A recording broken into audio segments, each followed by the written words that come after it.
My father taught me 2 rules in life: never lie to family, and never talk to the police.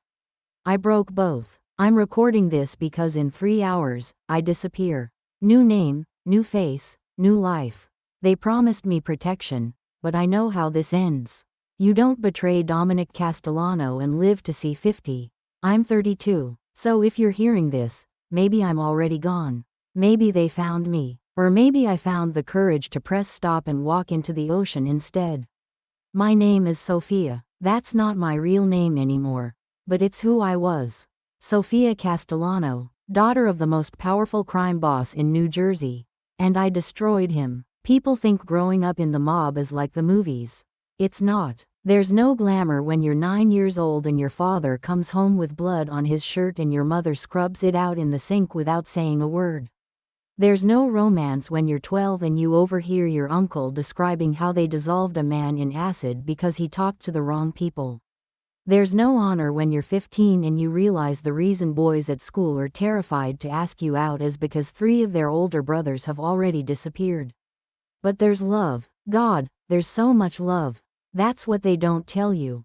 That's what makes it so fucking impossible. My father loved me more than anything in this world. He told me that every single day. He'd kiss my forehead before bed, even when I was 25, even when I tried to act too old for it. He paid for my college education, cash. Of course, nothing traceable. He threw me a birthday party every year that cost more than most people make in a lifetime. He would have killed for me. He did kill for me, actually, but I didn't know that until later. His name was Dominic, but everyone called him the architect. Not because he built things, because he designed operations so perfect, so clean, that the FBI couldn't touch him for 30 years. 30 years. He ran everything from Newark to Atlantic City. Gambling, construction, unions, waste management, shipping. He had judges in his pocket. Police captains. State senators. He wasn't just connected, he was the connection. And I was his princess. His blind spot, his one weakness. I met Marcus on a Tuesday. I wasn't supposed to be at that cafe. I usually went to the Italian place on Mulberry Street, my father's place, where the owner was on payroll and the back room was soundproofed for meetings I wasn't supposed to know about. But that day I wanted something different. I wanted to feel normal. So I walked into this little coffee shop in Hoboken, ordered a latte, and sat down with my laptop pretending to work on my graduate thesis. He was at the next table. Dark hair, strong jawline, reading the Times like he actually gave a shit about investigative journalism. He looked up when I dropped my pen. Our eyes met. He smiled. "You need that?" he asked, pointing at the pen that had rolled near his foot. "Yeah, thanks," I said. He picked it up, handed it to me. His fingers brushed mine. Something electric happened. Something I'd never felt before. And I'd dated plenty of guys, mostly sons of my father's associates, mostly afraid to touch me, mostly boring as hell. "I'm Marcus," he said. "Sophia, pretty name, old-fashioned, traditional, I like that." We talked for 2 hours. He was a consultant, he said. Corporate restructuring. He traveled a lot. He was in town for a few weeks working with a manufacturing company. He was funny, smart. He asked questions about me. Real questions. Not the usual bullshit. What did I want to do with my life? What made me happy? What scared me? I lied about almost everything, of course. I told him my father was in construction. I told him I grew up in Montclair, not in the fortress in Alpine. I told him I wanted to be a teacher, which was partially true. I did love literature. I just knew I'd never be allowed to work, never be allowed a life outside the family. But when he asked what scared me, I told the truth. Being trapped, I said. Living a life that was chosen for me before I was born. He looked at me with these incredibly sad eyes and said, "I know exactly what you mean." We started seeing each other every day that week. Coffee in the morning, walks along the waterfront, late dinners at places my father's people would never go. He made me laugh. He made me feel like I was just a woman, not a last name, not a liability, not a piece on my father's chessboard. I fell in love with him in 6 days. On the 7th day, I brought him home. I know. I fucking know. Rule number 1 in my family: never bring outsiders to the house. Ever. But I was high on him, drunk on feeling normal, and I wanted him to see where I really came from. I wanted to stop lying. My father was in his study when we arrived. My mother was in the kitchen with my Aunt Teresa, making Sunday gravy like she did every week, like clockwork, like tradition demanded. My younger brother Luca was upstairs playing video games. It all seemed so domestic, so safe. Papa, I said, leading Marcus through the marble foyer, past the paintings that cost more than houses, past the security cameras hidden in the crown molding. This is Marcus. We've been seeing each other. My father stood up from behind his desk. He was a big man, not tall, but solid, like he was carved from stone. He had these eyes that could read you in 3 seconds, that could see every lie you'd ever told, every secret you'd ever kept. He shook Marcus's hand. Dominic Castellano, he said. Sophia's father. Marcus Hayes, Marcus replied. Sir, it's an honor. Sophia's told me wonderful things about you. My father smiled. It didn't reach his eyes. Has she? Come, sit, let's talk. We sat in the study for an hour. My father asked Marcus about his work, his family, his intentions. Marcus answered everything smoothly, confidently. He said his parents lived in Philadelphia. He said he'd gone to Penn State. He said he respected family values, respected tradition.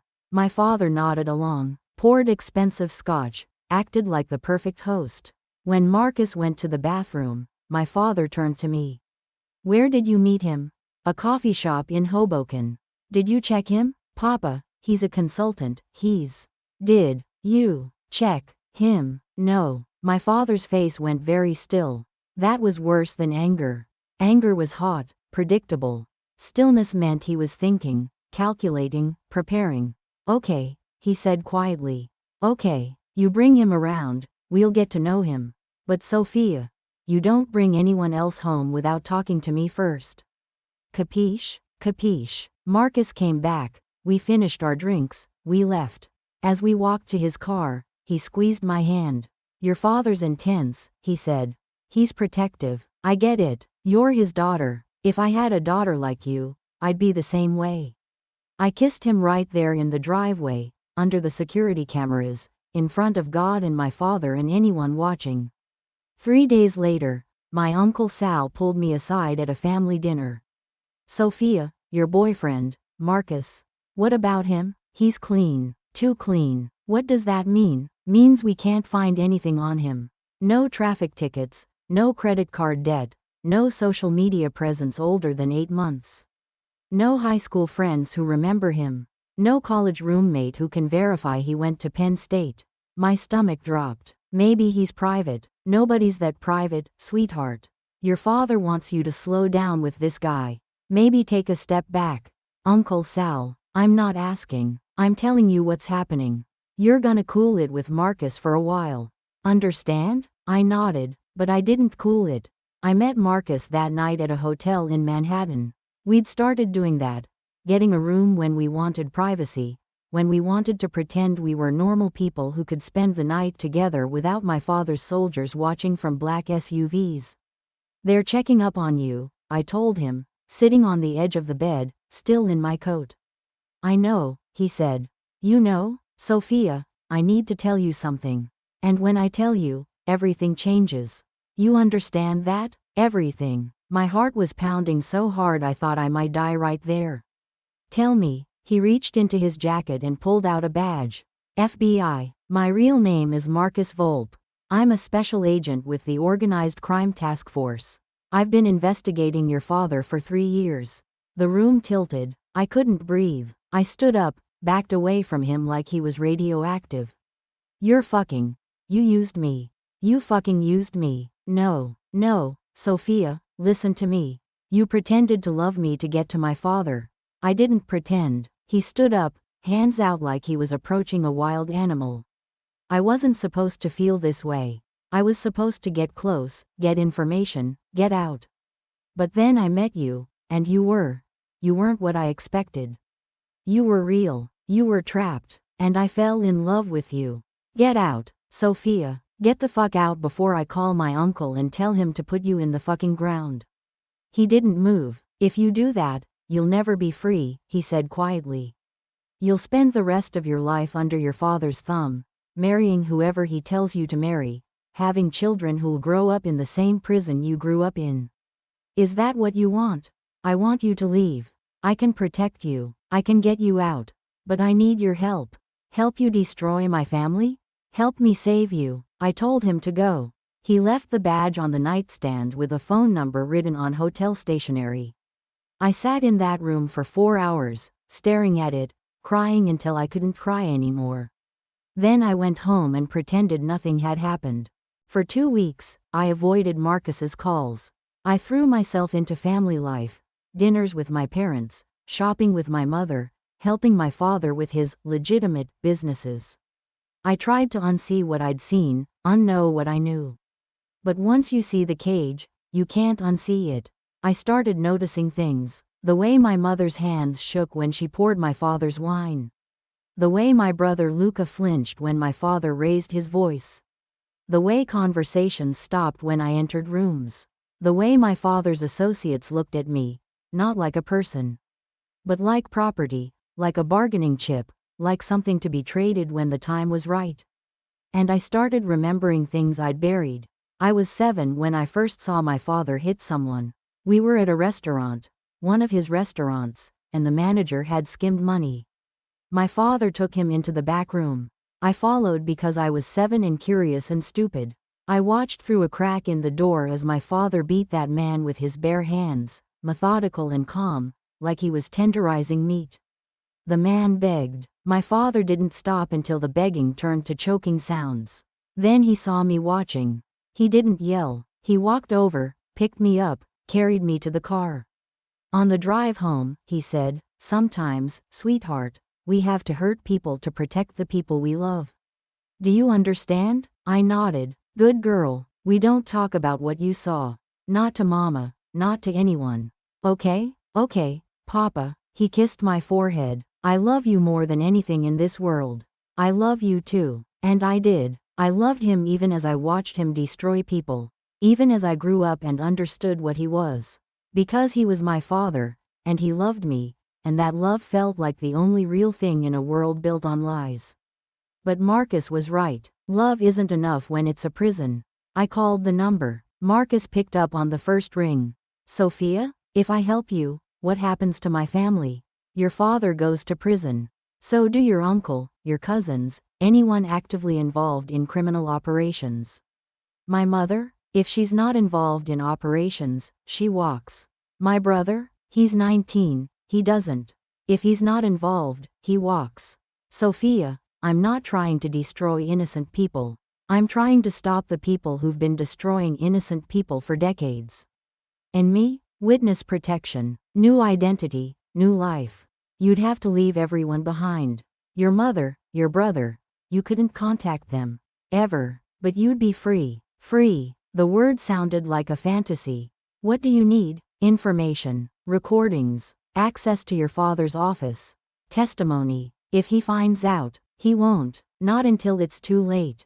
But Sophia, if you do this, there's no going back. You understand that? You'll be the daughter who betrayed her father.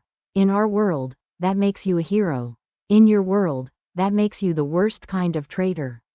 I thought about my father's hands around that restaurant manager's throat.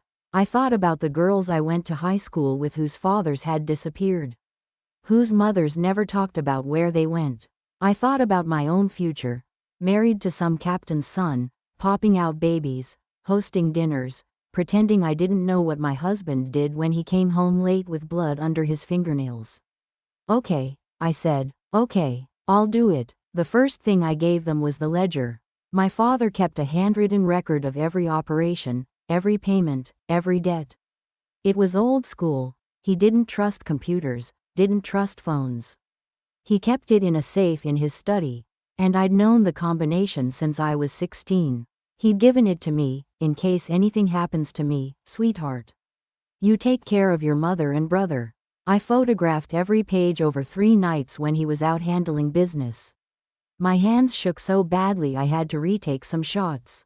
Every sound in the house made me want to vomit. But I did it. Marcus met me in parking garages, empty parks, once in a church confessional where I handed him a USB drive and said, "Forgive me, Father. For I have sinned." He didn't laugh. "Are you okay?"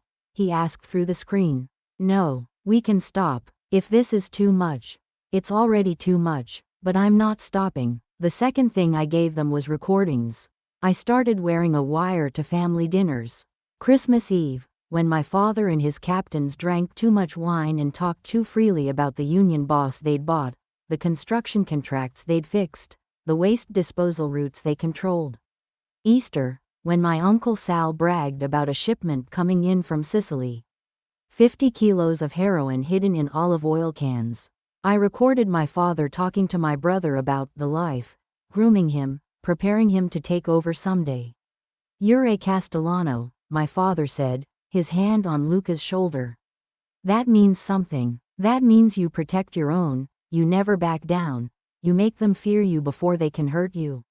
Understand?" "Yes, sir." "Good. Next month, you're gonna come with me on collections. See how we handle people who don't pay their debts." Luca was 19, baby-faced. He played Call of Duty and got nervous around girls. And my father was turning him into a monster. I cried myself to sleep that night with the wire still taped to my ribs. The third thing I gave them was my father's schedule. Where he'd be, when he'd be there, who he'd be with. The FBI couldn't move without probable cause, but they could watch, they could gather evidence, they could build a case so airtight that even my father's lawyers couldn't crack it. And through it all, Marcus and I kept seeing each other. I know how that sounds. I know how fucked up it is to sleep with the FBI agent who's using you to destroy your family. But he was the only person in the world who knew the truth. The only person I could be honest with. The only person who saw me as Sophia, not as Dominic Castellano's daughter.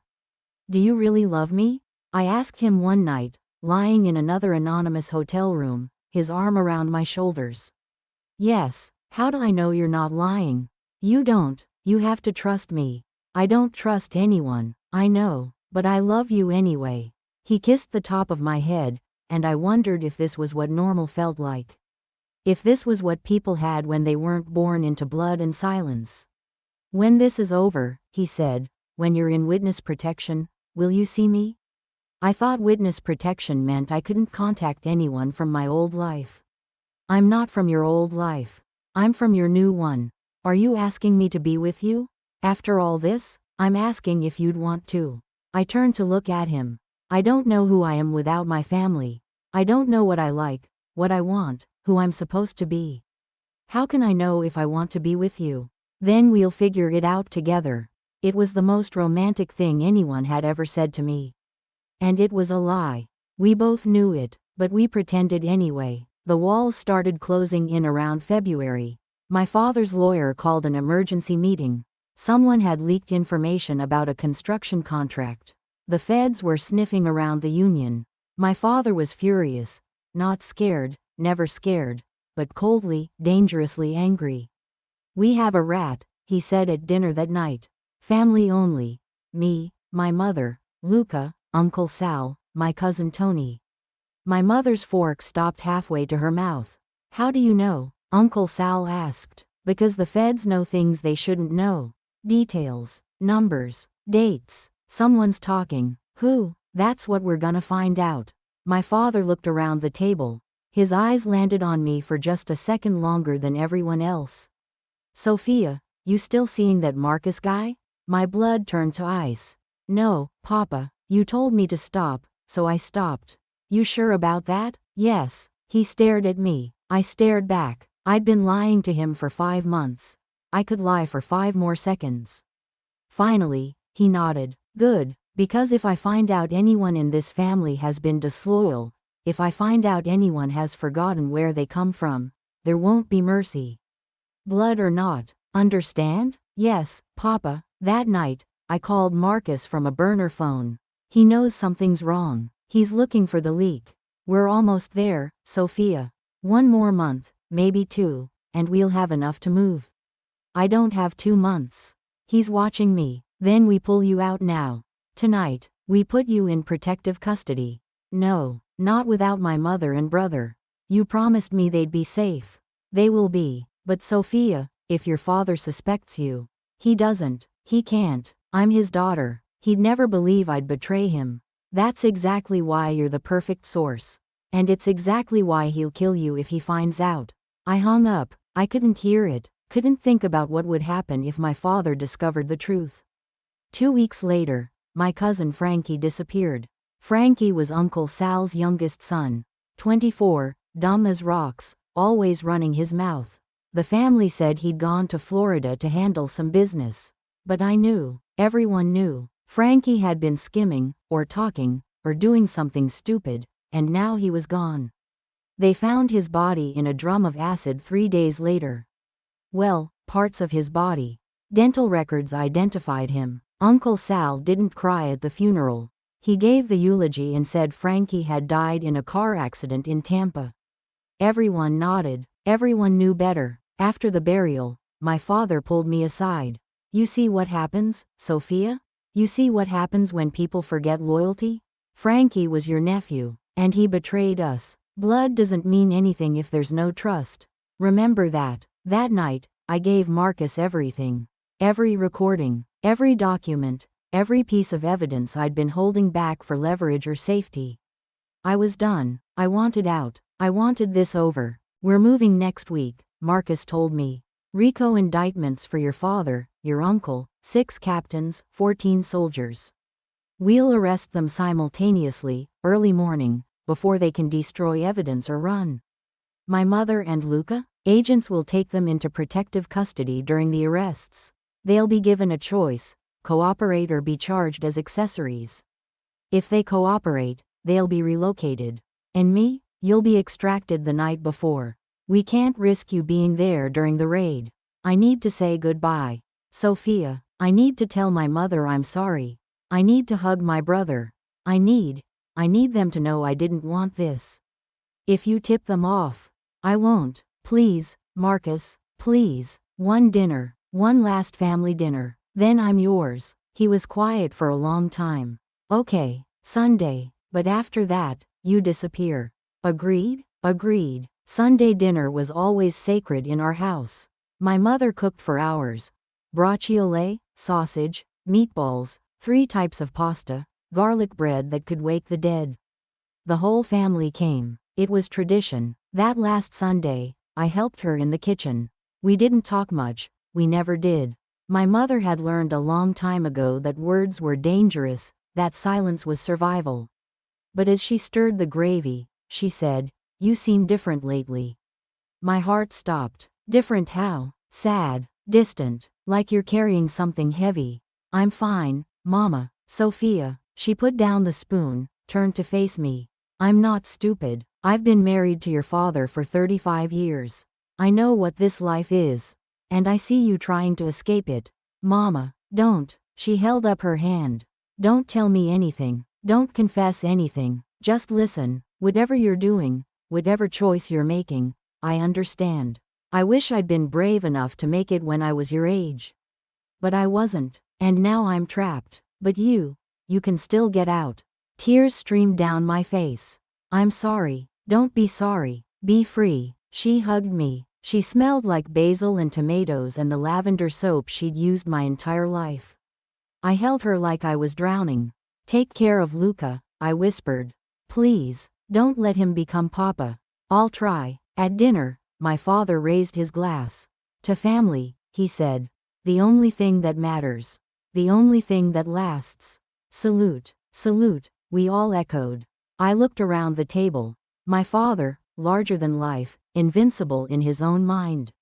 My mother, silent and sad and stronger than anyone knew. Luca, still young enough to be saved. Uncle Sal, my cousins, the men who'd been at every birthday party. Every holiday, every milestone of my life. This was the last time I'd see any of them. I love you all, I said. I want you to know that. No matter what happens, I love you. My father smiled. What's gonna happen? We're invincible. Right, invincible. After dinner, I kissed everyone goodbye. My father held me for a long time. You okay, sweetheart? You seem off. Just tired, Papa. Get some rest. And Sophia, thank you for being my good girl. My loyal girl. You make me proud every day. The knife twisted in my chest. I love you, Papa. I love you more. I walked out of that house, got into my car, and drove straight to the FBI field office. Marcus was waiting with 2 U.S. Marshals. Ready? He asked. No, but let's go anyway. They took me to a safe house in Pennsylvania. Bare walls, cheap furniture, a TV that only got basic cable. I had a bag of clothes, a new phone with no contacts, and a window that looked out at nothing. The raid happened at 5 a.m. the next morning. I watched it on the news. 40 FBI agents swarming my father's house, our restaurant, my uncle's social club. Helicopters overhead, cameras everywhere, my father being led out in handcuffs, his face a mask of rage and betrayal. The ticker at the bottom of the screen read, "Massive Mafia bust. Dozens arrested in RICO case." They didn't mention me, not yet, but they would. Marcus called an hour later. "Your mother and brother are safe. They're cooperating. Your mother's in shock, but Sophia, Luca is asking for you. You can't tell him where I am." "I know, but I thought you should know." "Is he okay?" "He's scared, and he's angry. He said he knows it was you." The room spun. "How?" "He's smart. He put it together. The timing, the evidence, the fact that you're not in custody." "What did you tell him?" "Nothing. But Sophia, your father knows too. His lawyer contacted us this morning. Your father wants to make a statement." "About what?" "About you. He's claiming you were coerced, kidnapped, brainwashed. He's going to testify that the FBI manipulated his daughter to frame him."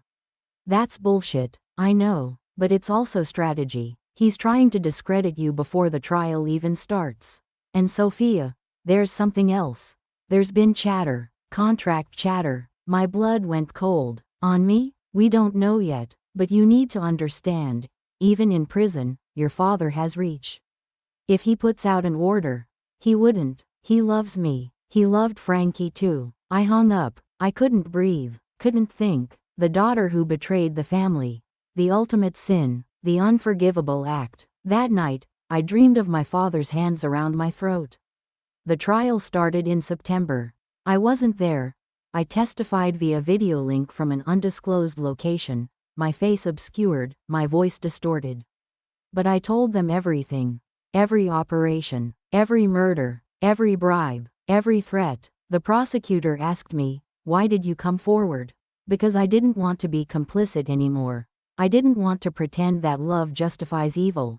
"Do you love your father?" "Yes, that's why this is so hard." "Do you regret your decision?" I looked at the camera, knowing my father was watching from the courtroom. "No, I regret that it was necessary. But I don't regret doing it." The defense attorney tried to destroy me. Called me a liar, a manipulator, a woman scorned because my father wouldn't let me marry some loser boyfriend. Called me mentally unstable, said I'd fabricated evidence for attention. But the ledger didn't lie. The recordings didn't lie. The bodies didn't lie. My father was convicted on 18 counts: racketeering, murder, conspiracy, extortion, money laundering. Life in prison without parole. Uncle Sal got 30 years. My cousins got 10 to 20 each. 14 soldiers took plea deals. And me? I got a new name.